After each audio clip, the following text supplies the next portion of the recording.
नमस्ते सबैजनामा तपाईहरुलाई मेरो च्यानलमा स्वागत छ। आउनुस् सर्वोत्तम सिमेन्टको आइपिओ को बारेमा कुरा गरौँ।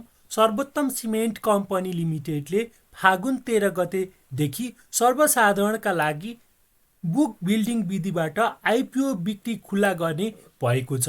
बुक बिल्डिङ विधिबाट जारी हुने आइपिओमा न्यूनतम 50 किता शेयरका लागि आवेदन दिनुपर्नेछ। कम्पनीले सर्वसाधारणको लागि 360.10 पैसामा प्रति किताको दरले आइपिओ निष्कासन गर्ने भएको हो। यसरी हेर्दा कम्पनीको आइपिओमा आवेदन गर्दा लगानीकर्ताको बैंक खातामा न्यूनतम 18,500 मौजुद हुनुपर्ने छ। कम्पनीले योग्य संस्थागत लगानीकर्तालाई प्रति किता 401 रुपैयाँमा आइपिओ बिक्री गरेको थियो।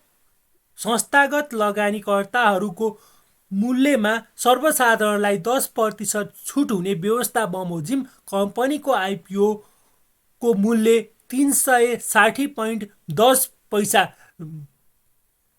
कायम गरिएको हो। कम्पनीले फागुन 13 गतेदेखि स्थानीय बासिन्दाबाट आवेदन नपरेको 6,81,530 किता सहित कुल 27,76,076 किता शेयर सर्वसाधारणका लागि निष्कासन गर्न लागेको हो।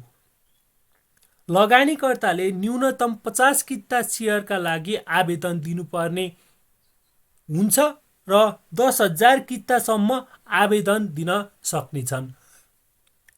निष्कासन बन्द छिटोमा फागुन 16 गते हुनेछ भने ढिलोमा फागुन 27 गते हुनेछ।